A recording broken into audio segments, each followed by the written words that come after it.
In your calling, there's favor. In your calling, opportunities will find you. In your calling, you'll break addictions. You'll beat the cancer. You'll defeat that depression. But in your comfort, you'll get stuck where you are. If you're always comfortable, then there'll be lack, dysfunction, mediocrity. God is saying to you, I'm calling you up higher. I'm calling you into abundance. I'm calling you into freedom. I'm calling you into new levels. Let's talk about the eagles for a minute, because the mother eagle, after sitting on eggs, protecting it with her life until they hatch, and going out and swimming and attacking prey and bringing back food until they grow, then turns around, the same beak that fed them and the same body that warms them, takes them out to cliffs and throws them over the edge. It is not that she has turned against her children, but she knows that they will never find their wings in safety. The eaglet learns to fly by confronting its scary place. And it's not even trying to fly. It's falling and flapping and thinking mama is crazy. But in the process of falling and flapping and falling and flapping and falling and flapping and flapping and flapping. Expand yourself. Take yourself out your comfort zone. Do not live in your bubble. If you stay in your comfort zone, that's where you will fail. You will fail in your comfort zone. Success is not a comfortable procedure. It is a very uncomfortable thing to attempt. So you got to get comfortable being uncomfortable if you ever want to be successful. You got to get real doggish. You got to get downright funky if you want to make it. Now, like I was telling you before, if you want to be ordinary, you ain't even got to listen to me. Just go on about your business. If you think ordinary is cool, ain't no problem. It's some really, really wonderful ordinary people. But if you are sitting in this room and you have extraordinary aspirations, then you're going to have to do extra. It's no other way. See, I know something about you, even not knowing you, that you've got greatness within you. You have the ability to do things that you can't even begin to imagine. You have talents and skills in you that you haven't even begun to reach for yet. All of you have extraordinary capabilities. All of you. You have to decide if you are willing to do the things to put you in that category. Rich people don't sleep 8 hours a day. That's a third of your life. It ain't but 24 hours in a day. You cannot be sleep 8 hours a day. You can't live in LA and wake up at 8 o'clock in the morning. It's 11 o'clock on the East Coast. The stock market been open 2 hours. They already making decisions about your life and your ass was asleep. The Bible says, he who loves to sleep and the folding of hands, poverty will set upon you like a thief in the night. Some of you are going to go back and look at your dreams and brush them off. Some of you are going to begin to look at yourself and say, hey, look here, I know I have not done all that I can do. Whatever goal that you have in mind, I want that to be a goal that will challenge you, something that will make you stretch. It was Osborne who said, unless you attempt to do something beyond that which you've already mastered, you will never grow. What is it that you looked at some point in time and you decided that you couldn't do it? That you talk yourself out of it? Whatever it is, bring it back out there. How are you going to do it? That will come to you in due time. See, you don't get in life what you want, ladies and gentlemen. You get in life what you are, not what you want.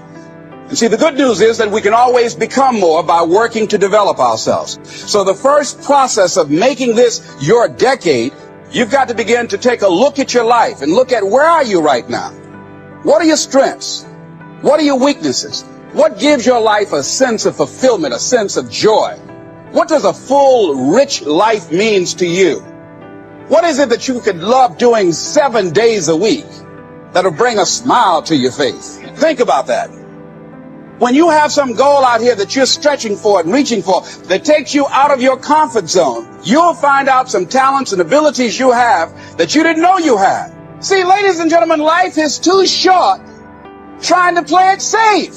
It's too short and unpredictable, being miserable. It's too short for that. Here's the thing. There's no safe position in life. Let me tell you why. It's a quiet secret that most people don't realize. You can't get out of life alive. So there's no safe position. You can die in the bleachers or you can die on the field. You might as well come out on the field and have a good time. So if you want to make this your decade, you've got to decide to be bold. So you got to be bold in life. Most people go through life trying to creep. No. Trying to be casual about it. No. You go through life being casual, you'll end up a casualty. No. You've got to be bold in life. You've got to take life on. What the devil wants us to do is to learn to run for comfort and cover to places outside of our calling so that he can keep us comfortable in our dysfunction so that we will never see our destiny come to pass. The devil wants to comfort you in your dysfunction until you no longer see it as a problem, until it becomes so normal. Comfort can become dysfunctional when we get it from the wrong place. Some of us have comfort foods. Some of us have comfort friends. Some of us have people in our lives who are good to us, but they're not good for us. But could it be possible that your comfort is keeping you from your calling? That you have put yourself in a space that seems safe, but you are sabotaging and silencing the power of God in your life because you love comfort. And to come into your calling will require you to come out of your comfort zone. We typically want both simultaneously. Abs and no planks, a divine calling and no discomfort. But coming into your calling means coming out of your comfort zone. No certainty, no contract. Follow me and I will show you as you go. The greatest enemy of faith is not fear. It is familiarity. Fear is an ally of faith. Fear puts you in a place where you know you need something greater than yourself, which makes connection with God possible. Fear can lead to faith, but familiarity can keep you stuck in predictable cycles that are pitiful, but because they're predictable, you will stay in them unless something calls you out. Move out of your comfort zone. It's the courage to move into your zone of discomfort where you feel awkward and clumsy and sometimes alone. The comfort zone is one of the greatest enemies of human potential and of your potential. When people get into a comfort zone, they strive to stay in that comfort zone, even if they're not happy with their situation. Often their whole lives pass them by while they're furnishing and reinforcing their little rut of medium performance. You need the courage to continually move yourself in the direction of your biggest goals and ambitions. You need to be willing to face discomfort in order for you to grow. You need the courage to launch in faith with no guarantees of success. Someone once wrote, if every obstacle must first be overcome, nothing will ever get done. Courageous people are those who have a dream and set a goal, they make a plan, and they take the first step with no assurances and no guarantees that their efforts will result in success. However, if you look upon every step forward as a learning experience, and every setback as a valuable lesson that has been sent to you to make you stronger and better, you will not be afraid to launch in faith into the unknown. You need the courage to risk failure. You need the courage to endure constant setbacks and disappointments and temporary defeats. You need to learn to deal with failure by realizing that failure is an indispensable prerequisite for success. You can't succeed without failing, and failing lots of times. Remember that wonderful quote from Thomas J. Watson Sr., the founder of IBM? He said, if you want to be successful faster, you must double your rate of failure. He said success lies on the far side of failure. You need the courage to treat failure as an opportunity to more intelligently begin again. You need to overcome the fear of failure by doing the things you fear over and over until the fear is gone. And then by resolving to bounce rather than break when things don't work out for you. You need the courage to turn toward danger continuously, to face the things you fear. Imagine that you have a comfortable life as a teenager, or as a young adult, or as a child for that matter. But you know that you're not destined for comfort. There's some part of you that knows that, whatever that means, part of you that knows whatever that means. And what it means in part is that there's something calling to you to move past the zone of comfort into the terrible world.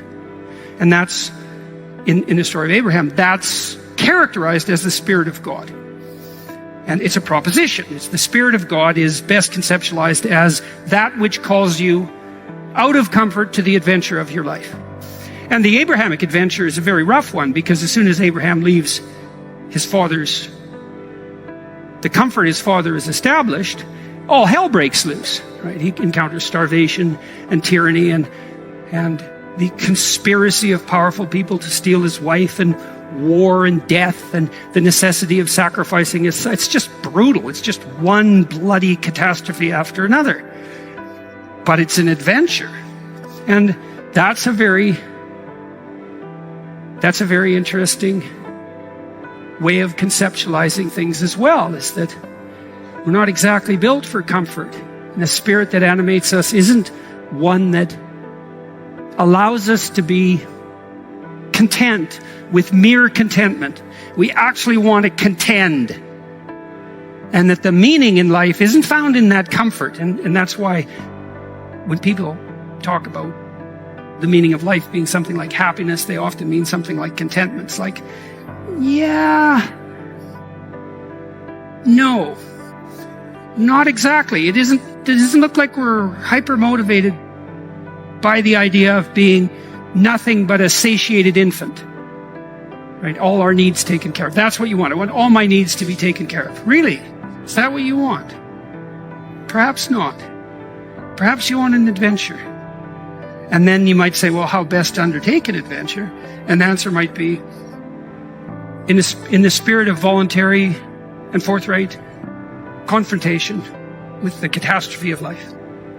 And that there's nothing better than that. Expand yourself. Take yourself out your comfort zone. Do not live in your bubble. Put some more air in your bubble. If you stay in your comfort zone, that's where you will fail. You will fail in your comfort zone. Success is not a comfortable procedure. It is a very uncomfortable thing to attempt. So you got to get comfortable being uncomfortable if you ever want to be successful. Rich people don't sleep 8 hours a day. That's a third of your life. It ain't but 24 hours in a day. You cannot be sleep 8 hours a day. You can't live in LA and wake up at 8 o'clock in the morning. It's 11 o'clock on the East Coast. The stock market been open 2 hours. They already making decisions about your life and your ass was asleep. The Bible says, he who loves to sleep and the folding of hands, poverty will set upon you like a thief in the night. He who loves to sleep and the folding of hands, poverty will set upon you like a thief in the night. You see, friends, what makes you comfortable can ruin you. And what makes you uncomfortable is the only way to grow. Let me say that again. What makes you comfortable can ruin you, and only in a state of discomfort can you continually grow. In Dostoevsky's great book, Notes from Underground, he talks about the problems with the utopian vision of universal contentment. He says, look, that's not what people are like. We're kind of fundamentally insane. And if you just offered people the opportunity, he says, to eat cakes and sit in pools of warm bubbling water and busy themselves with the continuation of the species, and that was the paradisal vision, let's say, the first thing people would do would be to break that into bits just so that something compelling and adventurous would happen. That's what we're like. I think that's brilliant. It's a brilliant critique of, a kind of infantilized utopian vision. That's not what we're made for. We're made for an adventure. And that adventure is found in the voluntary confrontation with that which terrifies you most deeply.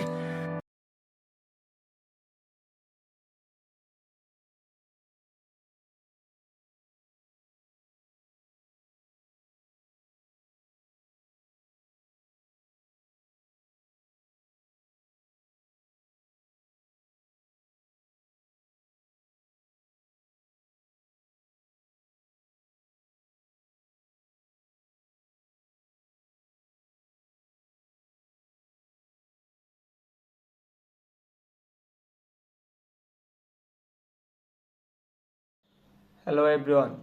Today I'm gonna talk about leave your zone comfort. Grace at her phone, then she's realized that being a scrolling middles easy for a long time. It's need to break out this routine. Sets down her phone, her expectations diminution yet. Hesitance walks over to her desk and opens to heightness for a moment. Before typing leaving your comfort zone, it's blood letter. Take a deep breath as if physicals herself and up for what's to come. She being a typing peacefully pouring her thoughts out the screens. We see the Jane of a woman in her minds, launching in a push of sofa with a hands.